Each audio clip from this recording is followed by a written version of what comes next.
अस्सलामुअलैकुम। न्यूज़ 24 के साथ मैं हूं ऐमन मंजूर। नजर डालेंगे अब तक की हेडलाइंस पर।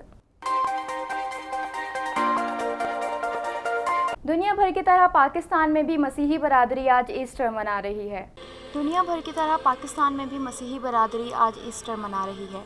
ईस्टर ईसाइयों का सबसे बड़ा मजहबी त्यौहार है जो मसीही बरादरी हज़रत ईसा की यरूशलेम आमद की याद में हर साल मनाती है। इस मौके पर गिरजाघरों को खुसूसी तौर पर सजाया गया है और गिरजाघरों में खुसूसी दुआया तकारीब मुनक्किद की जा रही हैं। दुआया तकारीब में मसीही बरादरी की जानिब से मुल्क और कौम की सलामती की दुआएं मांगी जा रही हैं। मुल्क भर में ईस्टर के त्यौहार पर गिरजाघरों की सिक्योरिटी को यकीनी बनाने के लिए खुसूसी इंतजामात किए गए हैं। गिरजाघरों के बाहर पुलिस की इजाफी नफरी तैनात है। इस दिन की मुनासिबत से मसीही इबादतगाहों में खुसूसी इबादत का एहतमाम किया जा रहा है, जिसमें मुल्क व कौम की सलामती की भी खुसूसी दुआएं मांगी जा रही हैं। इस मौके पर ज़राए इब्लाग आमा के नुमाइंदों से गुफ्तगू करते हुए एक शहरी का कहना था, फैमिली के साथ भी जी प्लान होता है और गेस्ट घर भी आते हैं और हम लोग भी अपने फैमिलीज़ की तरफ जाते हैं। इसके साथ हमारी कोशिश ये होती है कि हम बुज़ुर्गों की कब्रों पे भी जाएं, ग्रेवयार्ड, और उसके साथ किसी भी क्रिश्चियन या किसी भी ऐसी जगह पे जो कि आपका ऑर्फनेज है या यतीम खाने हैं, वहाँ चक्कर लगाएं और जो लोग जिनके फैमिली मेम्बर्स अब नहीं हैं उनके साथ भी मिल के हम ईस्टर मनाएं और ये खुशी मनाएं, ताकि उनको भी फील हो कि लोग उनकी केयर करते हैं, क्योंकि यही पैगाम हमारे खुदावंद यीशु मसीह ने हमें दिया था। टैक्सी पर फायरिंग, एक शख्स जाँ बहक, एक जख्मी। फायरिंग की इत्ला मिलते ही पुलिस और इमदादी टीमों ने जाए वकुआ पर पहुंचकर लाश और जख्मी शख्स को सिविल अस्पताल मुंतकिल कर दिया। कोयटा में बाचा खान चौक के करीब जमालुद्दीन अफगानी रोड पर गाड़ी पर फायरिंग के नतीजे में एक शख्स जाँ बहक, दूसरा जख्मी हो गया है।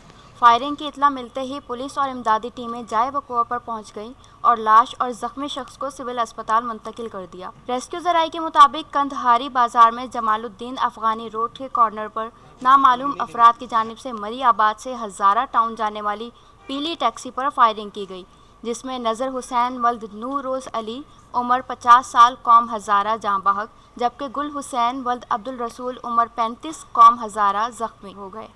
टैक्सी में 5 अफराद सवार थे, जिसमें 3 महफूज रहे जिनका ताल्लुक हज़ारा बरादरी से है। पुलिस के मुताबिक वाक़या बज़ाहिर टारगेट किलिंग का है, जबकि मुलजिमान फ़रार होने में कामयाब हो गए। एमकेएम पाकिस्तान के एमएनए वसीम हुसैन पीएसपी में शामिल। एमकेएम पाकिस्तान के एमएनए वसीम हुसैन ने पार्टी को खैराबाद कहते हुए पीएसपी में शामिल हो गए। वसीम हुसैन ने पाकिस्तान हाउस में अनीस कायम खानी, डॉक्टर सगीर और पीएसपी के दीगर रहनुमाओं के हमरा प्रेस कॉन्फ्रेंस के दौरान पाक सरजमीन पार्टी में शमूलियत का ऐलान किया। इस मौके पर वसीम हुसैन ने कहा कि एमकेएम में इक़्तिदार और कब्जे की जंग जारी है। पीआईबी और बहादुराबाद ग्रुप को मुहाजिर कौम और पाकिस्तान की फिक्र नहीं है, दोनों को बस अपनी ज़ात की फिक्र है। दूसरी जानिब पाक सरजमीन पार्टी के सदर अनीस कायम खानी का कहना था कि आइंदा इंतखाबात में सिंध में हमारी जमात का वज़ीर आला होगा। इस मौके पर प्रेस कॉन्फ्रेंस से खिताब करते हुए अनीस कायम खानी का कहना था कि आज जो मुल्क की सूरत हाल है, मुल्क में 3 हुकूमतें हैं, एक वफाकी हुकूमत, एक सूबाई हुकूमत और एक मुकामी हुकूमत। इस वक्त वफाकी हुकूमत, जिसके वज़ीर आज़म बजाय पाकिस्तानियों को इस गर्मी में पानी, हॉस्पिटल, सड़कें, स्कूलों की बात करें, वो एक नाहल वज़ीर आज़म का मुकदमा लड़ रहे हैं। सुबह शाम उनकी गुफ्तगू का मौजू पाकिस्तानियों के मसाइल नहीं होते हैं, बल्कि उनका मौजू नाहल वज़ीर आज़म होते हैं, जिसको इस मुल्क की आला दलिया ने नाहल करार दिया है। सूबाई और शहरी हुकूमत पर तनकीद करते हुए पीएसपी के सदर का कहना था, दूसरी तरफ सूबाई हुकूमत है, जिनकी हम कल स्पीच सुन रहे थे कि 10 साल से वो इस सिंध पे हुक्मरान हैं, और वो कहते हैं मुझे रात को नींद नहीं आ रही कि बच्चे मर रहे हैं, और उन्हीं की 10 साल से इस सूबे में हुकूमत है। और एक तरफ मुकामी हुकूमत है, जिसका मेयर जो है वो 1 साल 1.5 साल हो गया और वो कचरा तक नहीं उठा पा रहा है, वो अपने बेइख्तियारी का रोना रो रहा है। इन 3 जो हुकूमतें पाकिस्तान में मौजूद है, उसमें से एक भी हुकूमत आम शहरी के मसाइल पे बात नहीं कर रही है। इस मौके पर पीएसपी में शामिल होने वाले वसीम हसन का कहना था, ये बात कहने में फ़ख्र महसूस करूँगा कि जो अनीस भाई मेरे बड़े भाई हैं, और कहते हुए मुझे फ़ख्र महसूस होता है कि मैं कारकुन भी इन्हीं के हाथों बना था।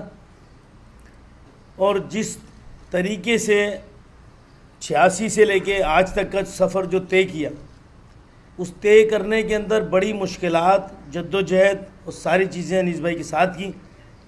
लेकिन यहाँ आने में मैंने अनीस भाई के साथ लेट हुआ, उसकी मैं माजरत चाहता हूँ।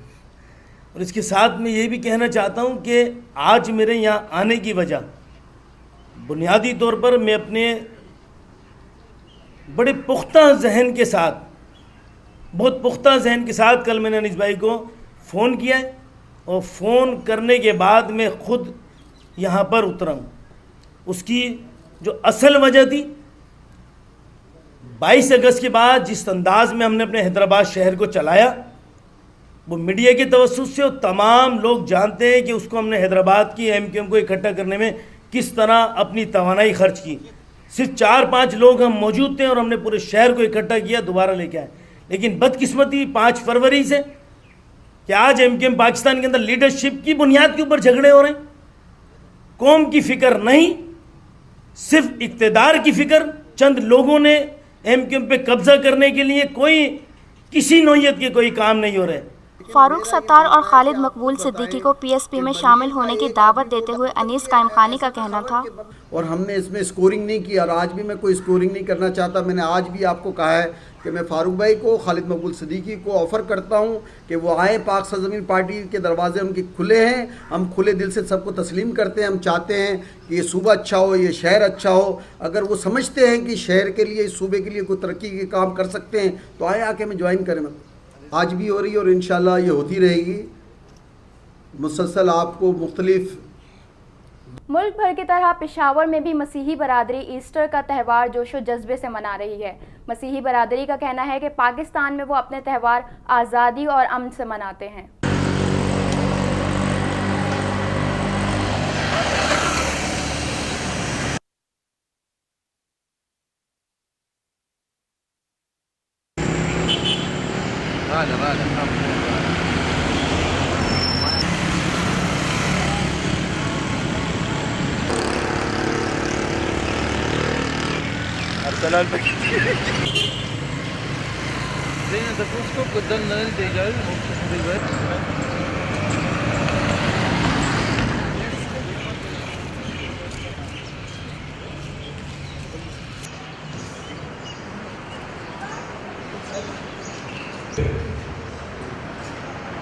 एक जिंदगी का हमें पता चलता है कि जब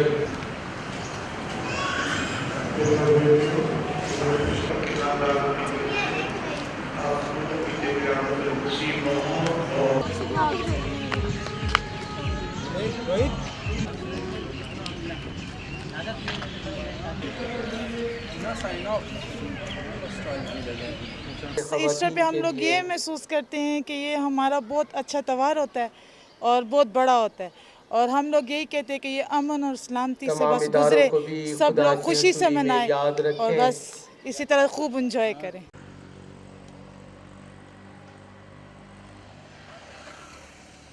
पुलिस की जराइम पेशा अनासिर के खिलाफ कार्रवाइयां जारी। पुलिस ने मुख्तलिफ कार्रवाइयों के दौरान 2 मंशियात फरोश, गैर कानूनी असलाह रखने वाले 4 अफराद समेत 13 इश्तिहारी मुलजिमान को गिरफ्तार कर लिया।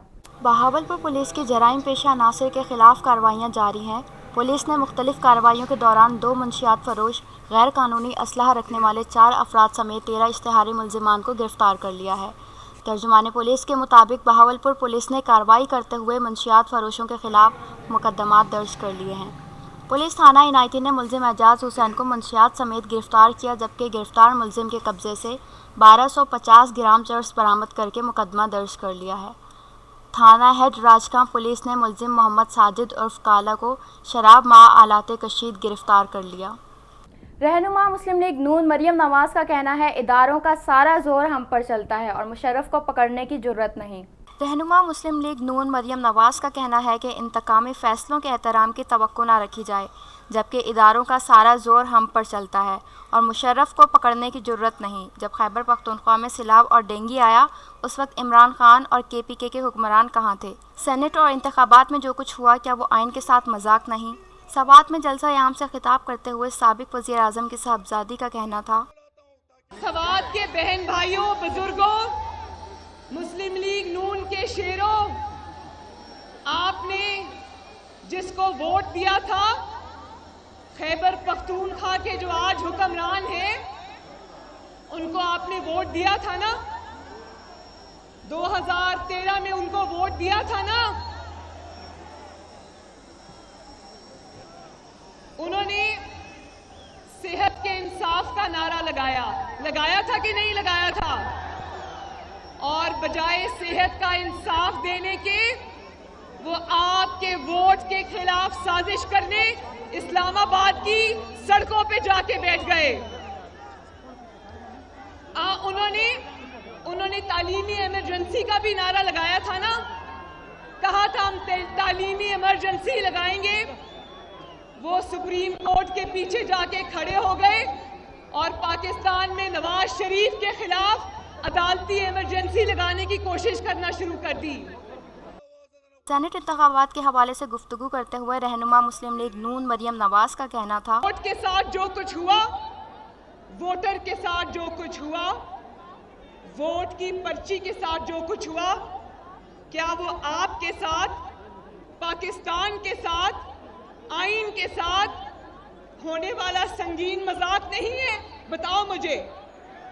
सेनेट के इंतखाबात में जो कुछ हुआ, जिस तरह बलूचिस्तान में मुस्लिम लीग नून की हुकूमत तोड़ी गई, जिस तरह चेयरमैन सेनेट का इलेक्शन हुआ, क्या वो अवाम और आइन के साथ नाइंसाफी नहीं है? तो बोलो, इस नाइंसाफी के खिलाफ आवाज उठाओगे? इमरान खान और आसिफ जरदारी पर तनकीद करते हुए मरियम नवाज का कहना था, और जिस एजेंडे पर जरदारी और इमरान इकट्ठे हुए हैं, वो एजेंडा भी अवाम का एजेंडा नहीं है। आपको अच्छी तरह पता है भाइयों, सवात के भाइयों बहनों, बुजुर्गों, आप बहुत अक्लमंद लोग हो। आपको पता है कि वो झंडा किसका है और वो एजेंडा किसका है, जानते हो ना? नाअहल वज़ीर आज़म की साहबजादी का अदलिया पर तनकीद करते हुए कहना था, और मेरे भाइयों, कभी ऐसा देखा है कि पूरे मुल्क का निज़ाम अदल, पूरे मुल्क के रास्ते की जो तरक्की का रास्ता है, उसकी रुकावट बन जाए? कभी देखा है? कभी सुना है? कभी सुना है मेरे भाइयों के पूरे का पूरा निज़ाम अदल 22 करोड़ अवाम के मसाइल छोड़कर 18 लाख जो ज़ेरे इल्तवा केसेस हैं, उनको छोड़कर एक लीडर को, एक इंसान को मुजरिम ठहराने की कोशिश में लग जाए? कभी सुना है?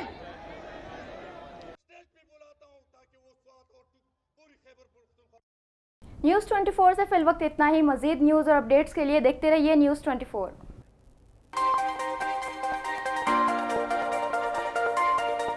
और अब TNN न्यूज सर्विस HD में देखते रहिए।